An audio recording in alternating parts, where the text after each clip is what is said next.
Hi all ಅಸ್ಸಲಾಮು ಅಲೈಕುಮ್ welcome back to my YouTube channel. ಹೇಗಿದ್ದೀರೆಲ್ಲರೂ? ನಾನು ಗುಡ್ ಅಲ್ಹಮ್ದುಲಿಲ್ಲಾ. ಅದೇ ರೀತಿ ನೀವು ಕೂಡ ಚೆನ್ನಾಗಿದ್ದೀರಿ ಅಂತ ಭಾವಿಸಿದ್ದೀನಿ. ಗೈಸ್, ನಾನು ಇವತ್ತು ಹೊರಗಡೆ ಹೋಗ್ತಾ ಇದ್ದೀನಿ.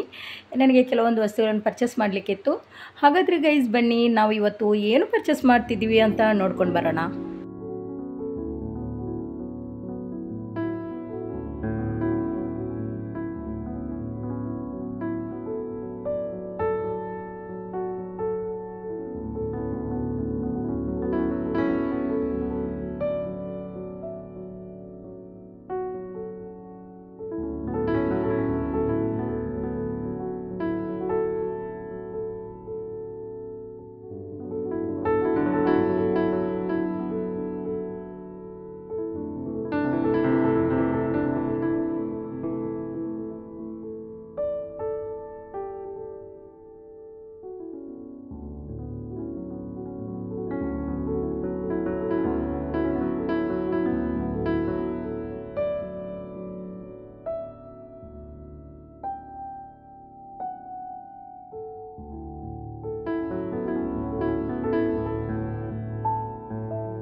ಯಾರುಲ್ಲಾರು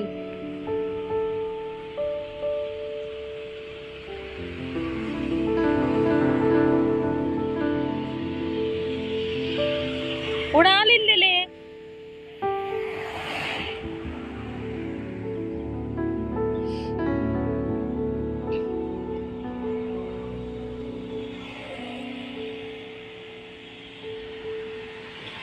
ತರಕಾರಿ ತಗೊಳ್ಳಿಕ್ಕೆ ಬಂದಿದ್ದೇವೆ ಗೈಸ್. ಇಲ್ಲಿ ಜನ ಕಾಣ್ತಾ ಇಲ್ಲ, ನಮ್ಗೆ ಎಲ್ಲಿದ್ದಾರೆ ಅಂತ ಗೊತ್ತಿಲ್ಲ.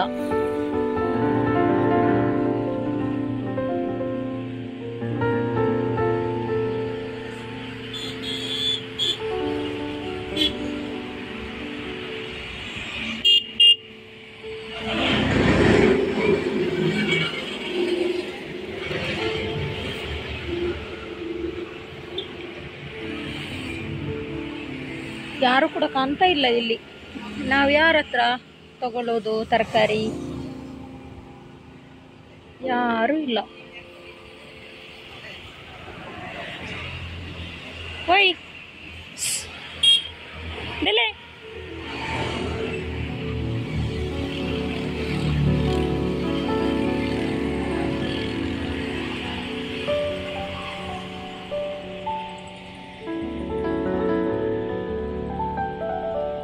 ತರಕಾರಿ ಎಲ್ಲ ಉಂಟು, ಫ್ರೆಶ್ ಉಂಟು. ಆದ್ರೆ ಇಲ್ಲಿ ಜನ ಮಾತ್ರ ಕಾಣ್ತಾ ಇಲ್ಲ, ಎಲ್ಲಿದ್ದಾರೆ ಅಂತಾನೆ ಗೊತ್ತಾಗ್ತಾ ಇಲ್ಲಪ್ಪ. ನಮ್ಮ ಒಂದು ಜನ ಹೋಗಿದೆ ಹುಡುಕೊಂಡು, ಆ ಜನರದ್ದು ಕೂಡ ಪತ್ತೇನೆ ಇಲ್ಲ, ಇಬ್ಬರು ಇಲ್ಲ. ಈಗ ಅವರನ್ನು ಹುಡ್ಕೊಂಡು ನಾನು ಹೋಗ್ಬೇಕಂತ. ಗೈಸ್, ತರಕಾರಿ ಅಂಗಡಿ ಓನರ್ ಮದುವೆಗೆ ಅಂತ ಹೋಗಿದ್ರಂತೆ. ಅಲ್ಲಿ ಹತ್ರದಲ್ಲಿ ಯಾರ್ದೋ ಫ್ರೆಂಡಿದು ಮದುವೆ ಇತ್ತಂತೆ. ಹಾಗೆ ಮದುವೆಗೆ ಹೋಗಿ ಬರುವಾಗ ಸ್ವಲ್ಪ ಲೇಟ್ ಆಯಿತು ಅಂದರು. ಹಾಗೆ ನಾವು ತರಕಾರಿ ಎಲ್ಲ ತೊಗೊಂಡು ಗೈಸ್ ಮನೆಗೆ ಹೊರಟಿದ್ದೀವಿ. ನಾನು ಮೈನ್ ಪರ್ಚೇಸ್ ಏನು ಮಾಡಿದ್ದೀನಿ ಅಂತ ನಿಮಗೆ ಕೊನೆಯಲ್ಲಿ ಇಲ್ಲಿ ನಾನು ತೋರಿಸ್ತಾ ಇದ್ದೀನಿ. ಹಾಗಾದರೆ ಗೈಸ್ ಬನ್ನಿ. ನಾನು ಇವತ್ತು ಪರ್ಚೇಸ್ ಮಾಡಿರುವಂಥದ್ದು ಇದೇ ಒಂದು ಮೆಷಿನ್, ಜಿಗ್ಜ್ಯಾಗ್ ಮೆಷಿನ್. ಆದ್ದರಿಂದ ನನಗೆ ಇದರ ಒಂದು ತುಂಬಾ ಅಗತ್ಯ ಇತ್ತು. ಯಾಕಂದರೆ ನನಗೆ ತುಂಬ ಕಷ್ಟ ಆಗ್ತಾಯಿತ್ತು ಸ್ಟಿಚಿಂಗ್ ಮಾಡಿದರೆ. ಅದರ ಒಂದು ಓವರ್ಲಾಕ್ ಮಾಡಲಿಕ್ಕೆ ಆಗಿರ್ಬೋದು, ಅಥವಾ ಏನಾದರೂ ಒಂದು ಬಟನ್ ಏನಾದರೂ ಸ್ಟಿಚ್ ಮಾಡಬೇಕಾದ್ರೂ ಕೂಡ ಕೈಯಲ್ಲೇ ಮಾಡಬೇಕಾಗಿತ್ತು. ಅದಕ್ಕೋಸ್ಕರ ಇನ್ನೂ ನನಗೆ ಅಷ್ಟೊಂದು ಟೆನ್ಷನ್ ಇಲ್ಲ. ನನಗೆ ಅದು ಮೆಷಿನಲ್ಲೇ ಮಾಡ್ಬೋದು. ಒಂದು ಬಟನ್ ಸ್ಟಿಚ್ ಮಾಡುವಂಥದ್ದಾಗಿರ್ಬೋದು, ಅಥವಾ ಬಟನ್ ಹೋಲ್ ಮಾಡಲಿಕ್ಕೆ ಏನಾದರೂ ಇದ್ದರೆ ಅದು ಮೆಷಿನಲ್ಲೇ ಮಾಡ್ಬೋದು ಅಂತ. ಮತ್ತು ನನಗೆ ಇನ್ನೊಂದು ಅರ್ಜೆಂಟ್ ಇತ್ತು. ಯಾಕಂದರೆ ನನ್ನ ಮಕ್ಕಳಿಗೆ ಇಬ್ಬರಿಗೆ ಲಂಚ್ ಬಾಕ್ಸ್ ಬೇಕಾಗಿತ್ತು. ಅದು ಕೂಡ ಈ ಥರದ್ದೇ ಬೇಕು ಅಂತ ಹೇಳಿ ಅವರೊಂದು ಸ್ಕ್ರೀನ್ಶಾಟ್ ಮಾಡಿಟ್ಟಿದ್ರು ಮೊಬೈಲಲ್ಲಿ. ಸೊ ಅದನ್ನೇ ತೋರಿಸಿ ನಾನು ಅಂಥದ್ದೇ ಇದು ಲಂಚ್ ಬಾಕ್ಸ್ ಒಂದು ಪರ್ಚೇಸ್ ಮಾಡ್ಕೊಂಡು ತಂದಿರುವಂಥದ್ದು ನೋಡ್ಬೋದು ನೀವು. ಯಾಕಂದರೆ ಅದು ಕೂಡ ಹೇಳಿದ್ದಾರೆ ಕಲರ್ ಚೇಂಜ್ ತರಬೇಕು, ನಮಗೆ ಒಂದೇ ಥರ ಕಲರ್ ಬೇಡ ಅಂತ ಹೇಳಿದ್ಳು ಅವಳು ನಾಫಿಯಾ. ಅವಳು ತುಂಬ ಜೋರಿದ್ದಾಳೆ. ಯಾಕಂದರೆ ನನ್ನ ಅನಸಿನ ಹಾಗೆ ಅಲ್ಲ ಅವಳು ಸ್ವಲ್ಪ ಜೋರು, ಅವನು ಸ್ವಲ್ಪ ಪಾಪ. ಹಾಗಾಗಿ ಮತ್ತು ಇಲ್ಲಿ ನೋಡ್ಬೋದು ಅವನಿಗೆ ಬ್ಲೂ ಕಲರಲ್ಲಿ ಮತ್ತು ಅವಳಿಗೆ ಗ್ರೀನ್ ಕಲರಲ್ಲಿ ತಗೊಂಡಿರೋದು. ಅವನಿಗೂ ಅದೇ ಥರ ಒಂದು ವಾಟರ್ ಬಾಟಲ್ ಕೂಡ ಒಂದು ಸ್ವಲ್ಪ ಡ್ಯಾಮೇಜ್ ಆಗಿತ್ತು, ಕೆಳಗಡೆ ಬಿದ್ದು. ಅದರ ಒಂದು ಅದೇ ಕ್ಯಾಪ್ ಒಂದು ಕಟ್ಟಾಗಿತ್ತು. ಅದರಲ್ಲಿ ಅದೇ ನೀರೆಲ್ಲ ಚೆಲ್ತಾ ಇತ್ತು. ಅದಕ್ಕೋಸ್ಕರ ಅವನಿಗೆ ಬ್ಲ್ಯಾಕ್ ಕಲರಲ್ಲಿ ಒಂದು ವಾಟರ್ ಬಾಟಲ್ ಪರ್ಚೇಸ್ ಮಾಡಿದ್ದು. ಮತ್ತು ಅವಳಿಗೂ ಕೂಡ ಅವಳು ಜಗಳ ಮಾಡ್ತಾಳೆ ಅಂತೇಳಿ ಅವಳಿಗೆ ಗ್ರೀನ್ ಕಲರಲ್ಲಿ ಒಂದು ಬಾಟಲ್ ತೊಗೊಂಡಿದ್ದೆ. ಇಲ್ಲಿ ನೋಡ್ಬೋದು ಮತ್ತೆಲ್ಲ ಸ್ವಲ್ಪ ಸ್ವಲ್ಪ ಚಿಕ್ಕ ಚಿಕ್ಕ ಐಟಮ್ ನಾವು ಪರ್ಚೇಸ್ ಮಾಡ್ಕೊಂಡಿದ್ದೀವಿ. ಅದೇ ಥರ ಇದು ಅವಳಿಗೆ ಅದೇ ಕಾಯಿನ್ ಕಲೆಕ್ಟ್ ಮಾಡ್ತಾಳೆ ಅವಳು. ಅದಕ್ಕೋಸ್ಕರ ಅಣ್ಣ ತೆಗಿತಾನೆ ಅಂತ ಹೇಳಿ ಅವಳಿಗೆ ಸ್ವಲ್ಪ ಇದಿತ್ತು, ಡೌಟ್ ಉಂಟು, ಅಂದರೆ ಹಣ ತೆಗಿತಾನೆ ಅಂತೇಳಿ. ಅದಕ್ಕೋಸ್ಕರ ನನಗೆ ಇಂಥದ್ದೇ ಬೇಕಮ್ಮ ಅಂತ ಹೇಳಿದ್ಲು. ಅದು ಓಪನ್ ಮಾಡಿ ತೋರಿಸೋ ಹಾಗಿಲ್ಲ, ಯಾಕಂದರೆ ಅದಕ್ಕೂ ಅಳ್ತಾಳೆ ಅವಳು, ಜಗಳ ಮಾಡ್ತಾಳೆ. ಅದಕ್ಕೋಸ್ಕರ ಅವಳಿಗೆ ಅಂತ ತೊಗೊಂಡಿರೋದು. ಇದು ನನಗೆ ಬಾಬಿನ್ ರೀಲೆಲ್ಲ ಹಾಕಿ ಇಡಲಿಕ್ಕೆ, ಅದಕ್ಕೋಸ್ಕರ ತೊಗೊಂಡಿರೋದು. ಮತ್ತು ಮಕ್ಕಳಿಗೆ ಸ್ವಲ್ಪ ಈವ್ನಿಂಗ್ ಸ್ನ್ಯಾಕ್ಸ್ ಬೇಕಿತ್ತು. ನಾನು ಗೈಸ್ ಬೇಕರಿಯಿಂದ ತೆಗಿಯಲ್ಲ, ಯಾಕಂದರೆ ನನ್ನ ಪರಿಚಯದವರು ಇದ್ದಾರೆ, ಅವರ ಒಂದು ಅದೇ ಅಂಗಡಿ ಇದೆ, ಅವರೇ ಹೆಲ್ದಿಯಾಗಿ ಮನೆಯಲ್ಲೇ ಮಾಡುವಂತಹ ಎಲ್ಲ ಐಟಮ್ಸ್. ಹಾಗಾಗಿ ಅಲ್ಲಿಂದನೇ ನಾನು ತಗೊಳ್ಳೋದು ಈವ್ನಿಂಗ್ ಮಕ್ಕಳಿಗೆ ಏನು ಬೇಕೋ ಆ ಥರ ತಿಂಡಿಗಳೆಲ್ಲ. ಹಾಗಾಗಿ ನೀವು ನೋಡ್ಬೋದು ಸೀಲಿಲ್ಲ, ಯಾಕಂದರೆ ಪ್ಯಾಕೆಟ್ ಆದರೆ ಅದರಲ್ಲಿ ಅವರ ಇದೆಲ್ಲ ಬರುತ್ತೆ ಅಲ್ವಾ, ಒಂದು ಏನಿದೆ ಅವರದ್ದೊಂದು ರೇಟು ಅದು ಇದೆಲ್ಲ ಬರುತ್ತೆ. ಅದಕ್ಕೋಸ್ಕರ ಇದು ನಾನು ಹೀಗೆ ತಗೊಳ್ಳೋದು, ಮನೆಯಲ್ಲೇ ಮಾಡಿರುವಂಥದ್ದು. ಇದೊಂದು ಐಟಮ್. ಅದಕ್ಕೋಸ್ಕರ ಅಲ್ಲಿಂದನೇ ತೆಗೆಯೋದು, ಯಾಕಂದರೆ ನಮ್ಮ ಕಣ್ಣೆದುರಿಗೆ ಅವ್ರು ಮಾಡ್ತಾರೆ ಎಲ್ಲ ಐಟಮ್ ಎಲ್ಲ ರೆಡಿ ಮಾಡುವಂಥದ್ದು. ಅದಕ್ಕೋಸ್ಕರ ಅಲ್ಲಿಂದನೇ ನಾನು ಜಾಸ್ತಿ ಪರ್ಚೇಸ್ ಮಾಡೋದು. ಮಕ್ಕಳಿಗೆ ಏನೂ ಎಫೆಕ್ಟ್ ಆಗಲ್ಲ ಇದು, ಅದಕ್ಕೋಸ್ಕರ ನೀವು ನೋಡ್ಬೋದು. ಅದೊಂದು ಮಾತ್ರ ನಾನು ಹೊರಗಡೆಯಿಂದ ಹೀಗೆ ಬೇರೆ ತೊಗೊಂಡಿದ್ದೀನಿ. ಅದು ಒಂದು ಸೀಲ್ ಕಾಣ್ಬೋದು ಅದರಲ್ಲಿ, ಅದು ಸ್ವೀಟ್ ಅದು ಮಾತ್ರ ನಾನು ಬೇರೆ ಕಡೆಯಿಂದ ತೊಗೊಂಡಿರೋದು. ಯಾಕಂದರೆ ನನಗೆ ಅದಂದರೆ ತುಂಬ ಇಷ್ಟ, ಅದಕ್ಕೋಸ್ಕರ ತೊಗೊಂಡಿರೋದು.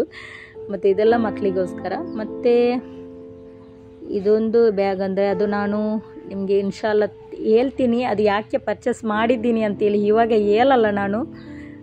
ಸೊ ನಾನು ಇನ್ನೊಂದು ವ್ಲಾಗ್ ಹಾಕ್ತೀನಿ, ಅದರಲ್ಲಿ ನಾನು ಹೇಳ್ತೀನಿ ಆ ಒಂದು ಬ್ಯಾಗ್ ಯಾಕೆ ನಾನು ಪರ್ಚೇಸ್ ಮಾಡ್ಕೊಂಡಿದ್ದೀನಿ ಅಂತೇಳಿ. ಅದು ಇವಾಗ ಹೇಳಲ್ಲ. ಇದೆಲ್ಲ ನನ್ನ ಮಗಳಿಗೆ ಬೇಕಾಗಿರುವಂಥದ್ದು. ಇದು ಧೂಪ್ ಅಂತ ಹೇಳ್ತಾರೆ ಅದು. ಮತ್ತು ಅದೇ ಸ್ವಲ್ಪ ತರಕಾರಿ ಎಲ್ಲ ನಾನು ತೊಗೊಂಡು ಬಂದಿದ್ದೆ. ಹಾಗಾದರೆ ಬನ್ನಿ ಗೈಸ್, ನಾನು ನಿಮಗೆ ನನ್ನ ಮೆಸ್ಸಿನ ಹೇಗಿದೆ ಅಂತ ಹೇಳಿ ನಾನು ನಿಮಗೆ ಅದು ಮೆಸ್ಸಿನೊಂದು ಓಪನ್ ಮಾಡಿ ತೋರಿಸ್ತಾ ಇದ್ದೀನಿ. ಹಾಗಾದರೆ ನಾವು ನೋಡ್ಕೊಂಡು ಬರೋಣ ಗೈಸ್, ಬನ್ನಿ.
ಗೈಸ್, ನನ್ನ ಇವತ್ತಿನ ಈ ಒಂದು ವಿಡಿಯೋಸ್ ನಿಮಗೆ ಇಷ್ಟ ಆಗಿದ್ರೆ ಪ್ಲೀಸ್ ಲೈಕ್ ಮಾಡಿ, ಶೇರ್ ಮಾಡಿ, ಸಬ್ಸ್ಕ್ರೈಬ್ ಮಾಡಿ, ಕಮೆಂಟ್ ಮಾಡೋದನ್ನು ಮರಿಬೇಡಿ. ನಿಮ್ಮ ಪ್ರೀತಿ ಆಶೀರ್ವಾದ ಯಾವತ್ತೂ ನನ್ನ ಮೇಲೆ ಹೀಗೇನೆ ಇರಲಿ. ಅಸ್ಸಲಾಮು ಅಲೈಕುಂ, ಬಾಯ್.